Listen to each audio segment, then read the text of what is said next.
Hello everyone, my name is Rayanna Udi, and today I'm going to give you a presentation on the Saguaro cactus, located in Sonoran Desert, Arizona. And if you look right here, it's along the lines of over here in this area. To better understand where this is, it's right here. There we go. Right there. On the long ends of good old Arizona. And would you look at the size of that cacti? It's crazy, ain't it? 30 feet tall. And it can live up to 150 years old. That's really old if you ask me. So, let's get a little rundown on the cactus. This cactus right here has these little crevices in them called cleats. The cleats hold water in them. And whenever they store enough water in the cleats, it allows them to expand and allows the cacti to grow. The cactus will then contract if there's no water being stored. So this one we could say is a little bit healthier. She's a little thick, you know. She's growing. She's really tall. Some more interesting facts about the cactus is that in the crevices right here where there's not the spikes coming off the cactus, it's a wax-like texture. I wish this photo was more clear that you could tell, but right in here and like right in here are like wax-like textures. This allows the cactus to hold more water. So when it's compensating for this dry environment in the desert, it will be able to live longer. I want to bring this photo back up because this gives a great example of how a cactus can be attacked and how it can fix itself to continue growing. So if we look right here at these little holes in the cactus, yes, those right there, right here. Oh. Well,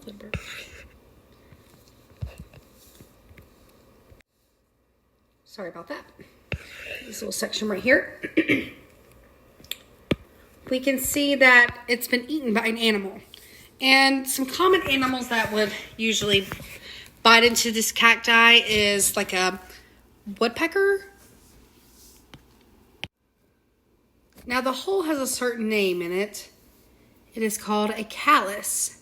And so the callus will then be basically fixed like if you were to like sandpaper it down, because in the inside of the cactus it actually has wooden ribs. It has up to 18 to 21 ribs, and it allows the cacti to build that rib back up. That way it can continue growing. Alrighty everyone, now that we have a basic rundown of the saguaro cactus, I would like to give y'all a scenario about the cactus that I think would help better understand the detrimentals of the cactus.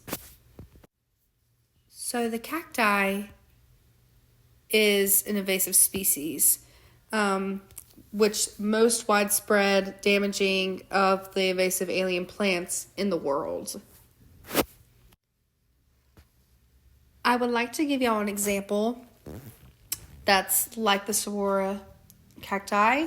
So with the saguaro cactus being an invasive species, another animal like the flying squirrel is an invasive species. So let's say we were to take this flying squirrel, put it out in the desert, it would be in an unknown area that it would not know how to adapt to. So for me, I would like to explain how we would take a saguaro cacti and move it into, like, let's say New York City.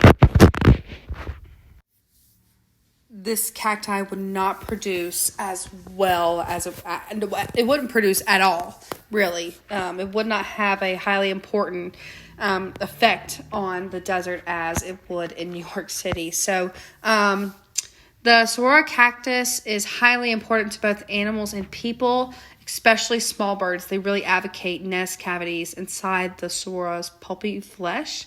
The larger birds, they build stick nest among the arms of the cacti, And the saguaro flowers and fruit and the flesh will provide nectar and moisture for these birds, and even bats, mammals, and other reptiles and insects.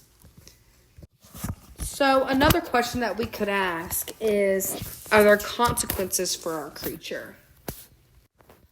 I wouldn't say being a helping hand is always an issue. I don't think that at all. I think the more help that an object can provide to others that will help us is always good. But since we're talking about the cacti right here, it is good to, be selfish for itself and, not have animals chew on it, eat on it, and protect it. But since these big old boys and can live up to 150 years old, we want to make sure that we are taking good care of it. So for instance, all of these are like little examples of a saguaro cactus, even like ones like right here. So let's say this one's probably maybe 5 feet, maybe. If it's bigger, it will not be able to be transplanted by hand. But if a saguaro cactus is under 5 feet tall, it can be transplanted by hand, and it can be able to move more into like a more saturated area, like over here, allowing it to grow and look big like this guy over here. Now that I've given the basic rundown of the cacti and a scenario, I hope you all know how much of an impact the cacti has on its ecosystem. Having a better understanding of the importance of the cacti and its environment can allow us to help the cacti flourish in its own habitat.